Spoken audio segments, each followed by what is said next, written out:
নমস্কার। আজকের আমাদের ডে 14 এর ইংলিশ ক্লাস, যেটা আমাদের 21 দিনে চলছে। তো আজকে আমরা ভোকাবুলারিতে আছি।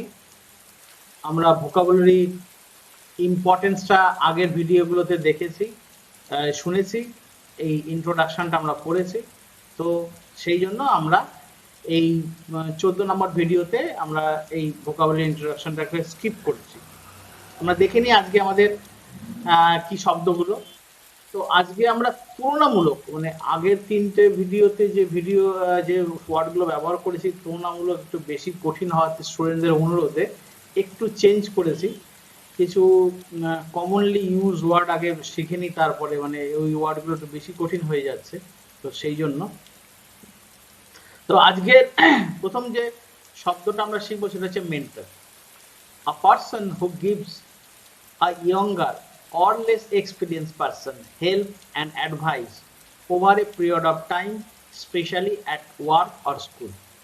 যদি কেউ মেন্টর, কথাটা আমরা অনেকেই জানি, যেরকম আইপিএল এ যে খেলা টেলাগুলো হচ্ছে, অনেকে সেখানে অনেককেই প্রাক্তন খেলোয়াড়দের অনেকে মেন্টর হিসেবে নেওয়া হচ্ছে। মেন্টর আর কিছুই নয়, একটা কিছুটা সময় ধরে স্কুলে বা কাজের ক্ষেত্রে যারা একটু কম জানে বা একটু কম এক্সপিরিয়েন্স, তাদেরকে হাতে ধরে শেখানো। আসলে আমরা গুরুদেবের কথা যে জানি, সেটা ইংরেজিতে ঠিক এটাকে আমরা মেন্টর বলছি। এক্সাম্পল কি দিচ্ছি? With no mentor to guide him, the struggling student ended up dropping out of school due to lack of support. সেন্টেন্সটা একটু বড় হয়েছে, কিন্তু আমরা যেটা বোঝাতে চেয়েছি যে without no mentor to guide, কোনো মেন্টর না থাকার জন্য তাকে কেউ গাইড করেনি, ফলে স্টুডেন্টটা কি হয়েছে, তার পড়াশোনাটা শেষ হয়ে গেছে, সে স্কুল পাস করতে পারেনি, হয়তো মাধ্যমিক বা কোনো উচ্চ মাধ্যমিক কোনো একটা পাস করতে পারেনি। কি ল্যাক অফ সাপোর্ট, মানে একটা মেন্টর কি করতে পারে। আসলে টিচার আর মেন্টরের মধ্যে একটু ডিফারেন্স আছে, মানে যেটাকে আমরা গুরুদেব বলছি, সেটা ঠিক ইংরেজিতে মেন্টরই বলে। পরের ওয়ার্ডটা দেখে নিই আমরা, responsibility. Something that is your job or duty to deal with, যেটা তোমার দায়িত্ব আছে। রেসপন্সিবিলিটি মানে তোমার দায়িত্ব কথা বলা হচ্ছে। ইংরেজিতে এরকম করে দায়িত্বটা বললে আমরা এইভাবেই লিখি, something that is your job, তোমার কাজ বা তোমার দায়িত্ব, সেগুলো তোমাকে নির্বাহ করতে হবে, সেটাকে আমরা রেসপন্সিবিলিটি বলছি। উদাহরণ কি দিয়েছি? It's her responsibility to ensure the project finishes on time, এটা তার দায়িত্বের মধ্যে পড়ে যে তার প্রজেক্টটা নির্দিষ্ট সময় যেন শেষ হয়। পরেরটা wisdom, the ability to use your knowledge and experience to make good decisions and judgment. তোমার যে জ্ঞান হয়েছে সেটা কি তোমাকে করতে সাহায্য করবে, একটা ভালো ডিসিশন, জীবনের একটা পদক্ষেপ, অথবা কোনো কিছু জাজমেন্ট, যে এটা ঠিক হবে না বেঠিক হবে, এইটা করতে তোমাকে যে সাহায্য করে, সেটাকে আমরা উইজডম বলছি। উদাহরণ কি দিয়েছি? Without wisdom a person cannot make the best decision. Wisdom ছাড়া একটা পারসন, যে কোনো কেউই ভালো ডিসিশন কখনোই নিতে পারে না। ভালো সিদ্ধান্ত নেওয়ার জন্য তোমাকে তোমার উইজডমটাকে ব্যবহার করতে হবে। পরেরটা দেখি, innovator. someone who introduces changes and new ideas, যে নতুন কিছু চেঞ্জ করে দিচ্ছে, কোনো কিছু নতুন চেঞ্জ আনছে, নতুন কোনো পরিবর্তন করছে, নতুন কোনো ধারণা দিচ্ছে, তাকে আমরা ইনোভেটর বলি। উদাহরণ কি দিয়েছি? I aspire to be an innovator, not a follower. আমার অ্যাসপায়ার মানে অ্যাসপিরেশন কারণ আমার জীবনের আকাঙ্ক্ষা, বা যেটা আমার উদ্দেশ্য বা জীবনে যেটা আমার লক্ষ্য, সেটাকে আমরা অ্যাসপায়ার বলছি। উচ্চ আকাঙ্ক্ষাও বলা যেতে পারে, যে আমি ইনোভেটর হব, ফলোয়ার হব না, কারো কে অনুসরণ করবো না, আমি নিজে পথপ্রদর্শক হব,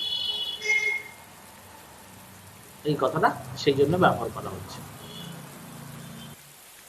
optimist, someone who always believes that good things will happen.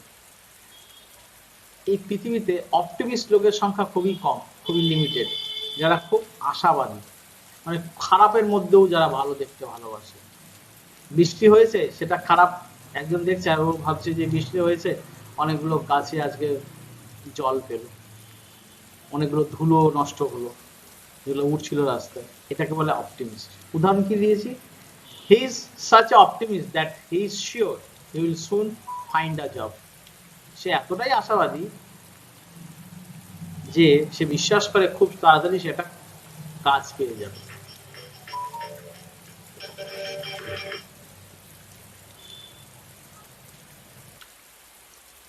versatile, ability to change easily from one activity to another or able to use for many different purposes.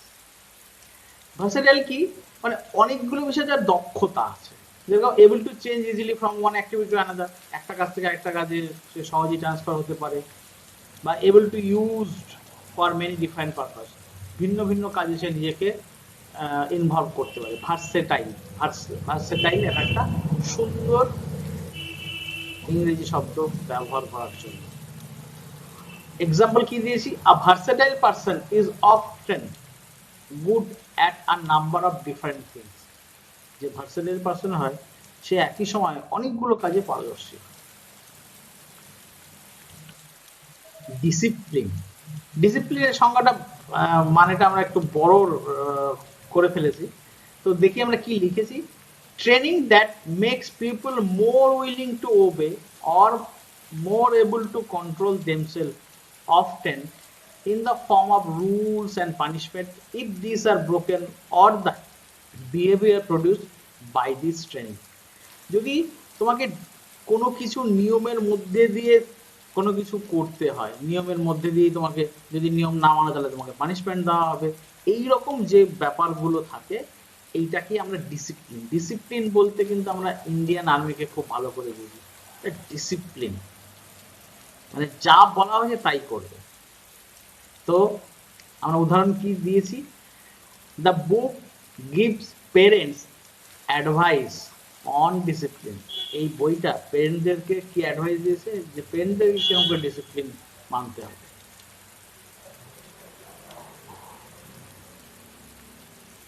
O the book gives parents advice on discipline, মানে পিতামাতার কি কি discipline মানতে বলেছে, পিতামাতা কি কি discipline মানতে বলে সেটাই বইয়ে দেওয়া আছে, একটু ভুল হয়ে গেছে। Brave, showing no fear or dangerous or difficult thing. showing no fear of dangerous, কোনো কিছুকে অকুত ভয়, মানে যার কোনো কিছু দেখে ভয় নেই, কোনো কঠিন কাজেও যার আপত্তি নেই, তাকে আমরা ব্রেভ বলছি। উদাহরণ কি দিয়েছি, he was commended for his brave action, তাকে প্রশংসিত করা হয়েছিল তার এই সাহসীপূর্ণ পদক্ষেপের জন্য।